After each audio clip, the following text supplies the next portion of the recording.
Today's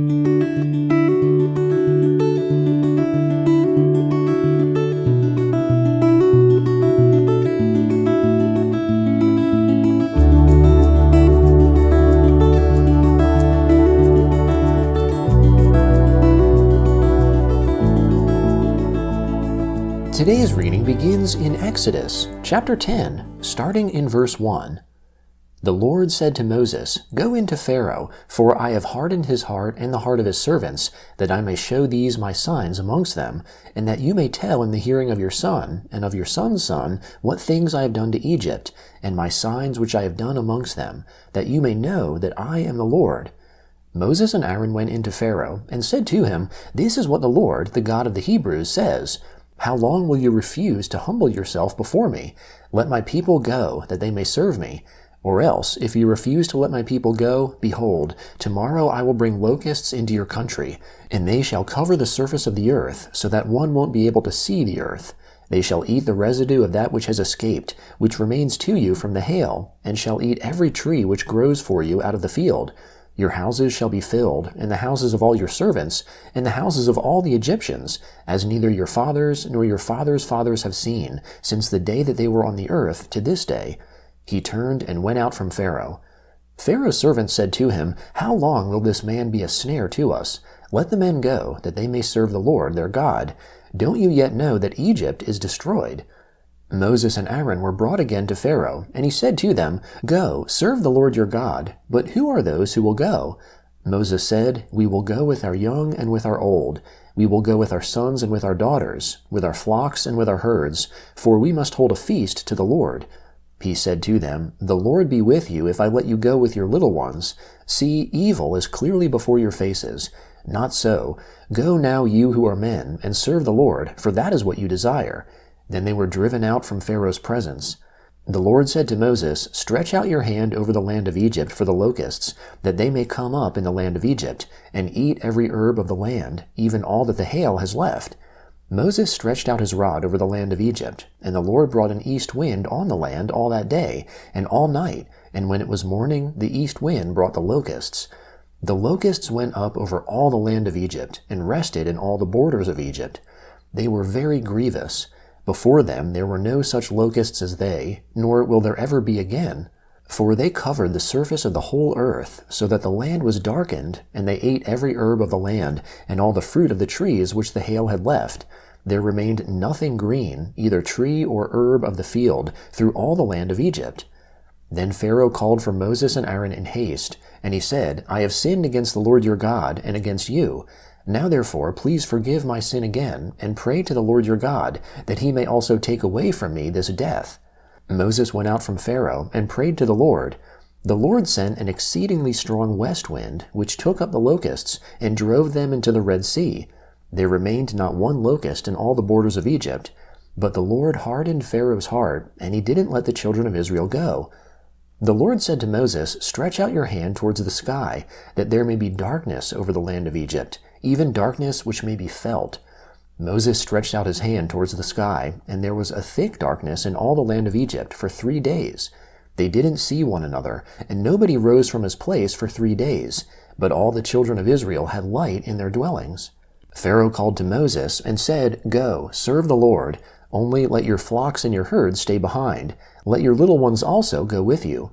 Moses said, "You must also give into our hand sacrifices and burnt offerings, that we may sacrifice to the Lord our God. Our livestock also shall go with us. Not a hoof shall be left behind, for of it we must take to serve the Lord our God, and we don't know with what we must serve the Lord until we come there."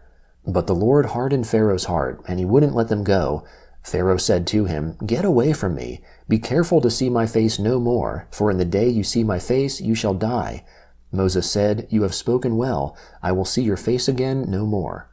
The Lord said to Moses, "I will bring yet one more plague on Pharaoh and on Egypt. Afterwards he will let you go. When he lets you go, he will surely thrust you out altogether. Speak now in the ears of the people, and let every man ask of his neighbor, and every woman of her neighbor, jewels of silver and jewels of gold." The Lord gave the people favor in the sight of the Egyptians. Moreover, the man Moses was very great in the land of Egypt, in the sight of Pharaoh's servants, and in the sight of the people. Moses said, "This is what the Lord says, about midnight I will go out into the middle of Egypt, and all the firstborn in the land of Egypt shall die, from the firstborn of Pharaoh who sits on his throne, even to the firstborn of the female servant who is behind the mill, and all the firstborn of livestock. There will be a great cry throughout all the land of Egypt, such as there has not been, nor will be any more. But against any of the children of Israel a dog won't even bark or move its tongue against man or animal, that you may know that the Lord makes a distinction between the Egyptians and Israel. All these servants of yours will come down to me and bow down themselves to me, saying, 'Get out, with all the people who follow you,' and after that I will go out." He went out from Pharaoh in hot anger.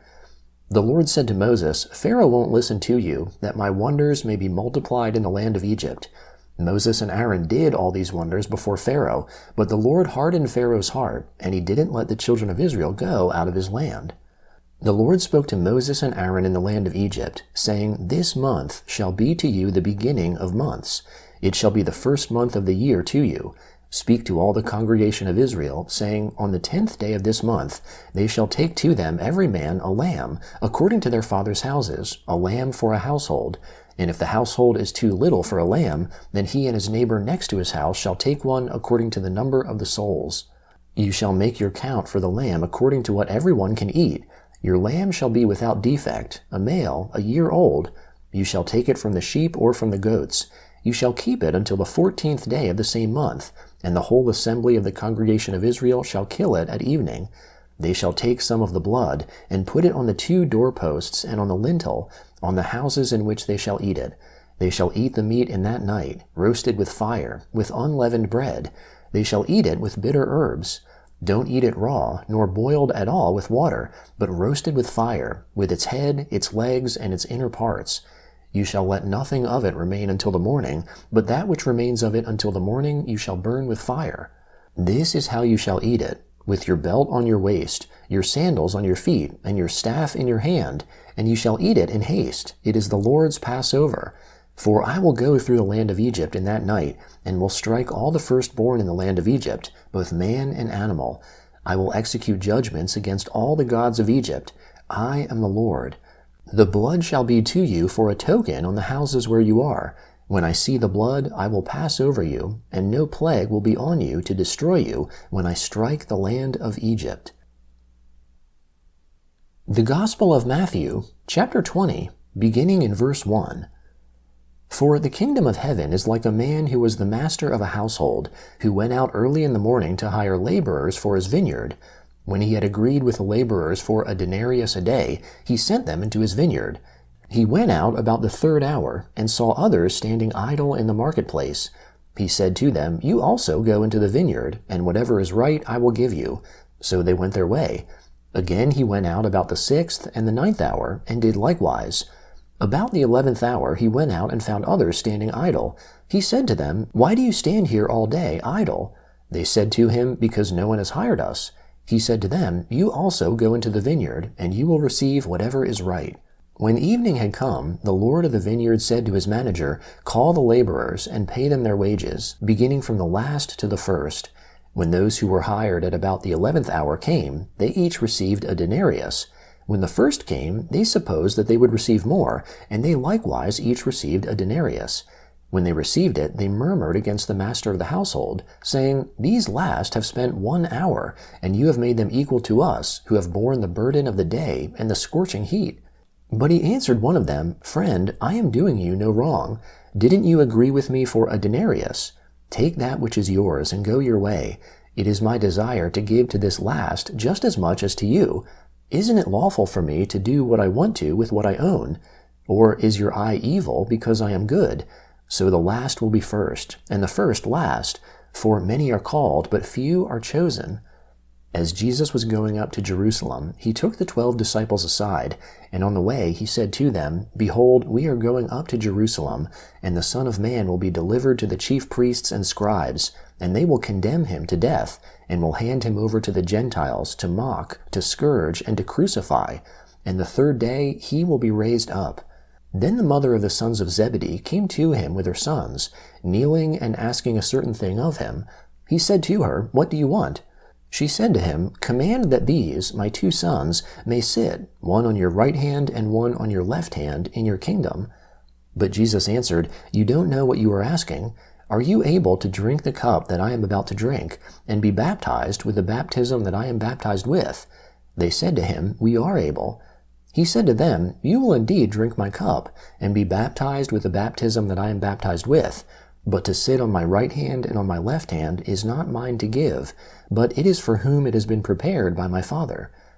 When the 10 heard it, they were indignant with the 2 brothers. But Jesus summoned them and said, You know that the rulers of the nations lord it over them, and their great ones exercise authority over them. It shall not be so amongst you, but whoever desires to become great amongst you shall be your servant. Whoever desires to be first amongst you shall be your bondservant, even as the Son of Man came not to be served, but to serve, and to give his life as a ransom for many. Psalm 25, beginning in verse 1. To you, Lord, I lift up my soul. My God, I have trusted in you. Don't let me be shamed. Don't let my enemies triumph over me. Yes, no one who waits for you will be shamed. They will be shamed who deal treacherously without cause. Show me your ways, Lord. Teach me your paths. Guide me in your truth and teach me, for you are the God of my salvation. I wait for you all day long. Lord, remember your tender mercies and your loving kindness, for they are from old times. Don't remember the sins of my youth, nor my transgressions. Remember me according to your loving kindness, for your goodness' sake, Lord. Good and upright is the Lord, therefore he will instruct sinners in the way. He will guide the humble in justice. He will teach the humble his way. All the paths of the Lord are loving kindness and truth to such as keep his covenant and his testimonies. For your name's sake, Lord, pardon my iniquity, for it is great. What man is he who fears the Lord? He shall instruct him in the way that he shall choose. His soul will dwell at ease. His offspring will inherit the land. The friendship of the Lord is with those who fear him. He will show them his covenant. My eyes are ever on the Lord, for he will pluck my feet out of the net. Proverbs chapter 6, beginning in verse 6. Go to the ant, you sluggard, consider her ways, and be wise, which, having no chief, overseer, or ruler, provides her bread in the summer, and gathers her food in the harvest. How long will you sleep, sluggard? When will you arise out of your sleep? A little sleep, a little slumber, a little folding of the hands to sleep. So your poverty will come as a robber, and your scarcity as an armed man.